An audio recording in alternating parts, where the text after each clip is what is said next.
यकीन कयो अकबर ख़ान, तव्हांजे मथां थियल हमले जे पोयां असांजा हथ न आहिनि। मां हिते को सबूत घुरण कोन आयो आहियां, छाकाणि मां हिते ठाह करण आयो आहियां।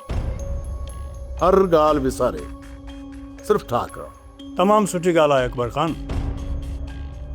चाकर ख़ान, तव्हां बि पुराणनि ॻाल्हियुनि जूं ॻंढियूं न खोलियो त बहितर आहे। मंसूर खान, जॾहिं अकबर ख़ान सभु ॻाल्हियूं विसारे छॾियूं आहिनि न, त पोइ असां बि दिलि मां गैर कढी हिकु थियण लाइ तयारु आहियूं। अकबर ख़ान, तव्हां सभु कुझु विसारे हिते ठाह करण जे लाइ आहियो। इहो तव्हांजो वॾपण आहे, पर पोइ बि तव्हांजे ख़ानदान जो बर्बाद थियण जो कारण मां ई आहियां। इन जे लाइ मां शर्मिंदा आहियां। तव्हां जेकॾहिं मुंहिंजे लाइ का बि सज़ा मुंतखिब कयो, मां उहा भोगण जे लाइ तयारु आहियां। चाकर ख़ान, हिते मां ॻोठ जे चङे हुअण जे नाते कोन आयो आहियां। हिकु पीउ हुअण जे नाते मूंखे कुझु फ़र्ज़ थियनि था जेके मूंखे अदा करणा आहिनि। उन खां पोइ ॿियनि फ़र्ज़नि खे ॾिसंदुसि जेके मूं मथां आहिनि। तव्हां जेको बि फ़र्ज़ु निभाइणु चाहियो था, उनमें असां तव्हांजो बराबरि जो साथ ॾींदासीं।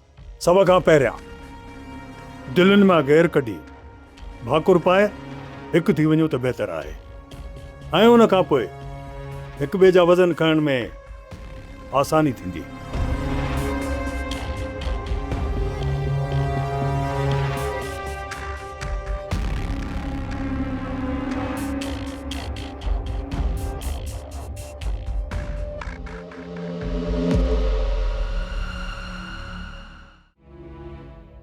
चाकर ख़ान, मां सभ खां पहिरियों इहो थो चाहियां त तव्हां मुंहिंजी नियाणीअ सां निकाह कयो ऐं इन कम में देरि न थियणु घुरिजे।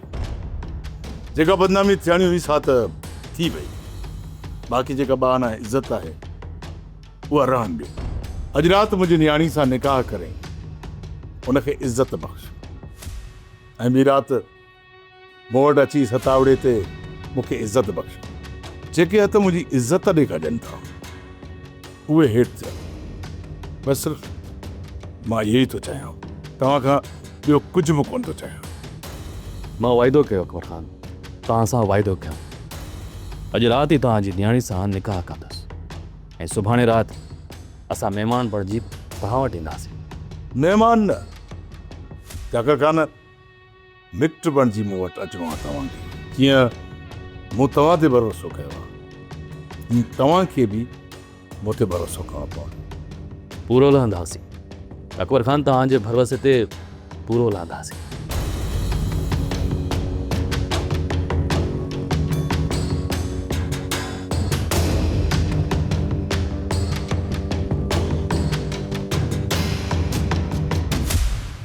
सब्सक्राइब कयो असांजो official YouTube channel Sindh TV HD drama ऐं वधीक अपडेट लाइ बेल आइकन खे क्लिक करियो।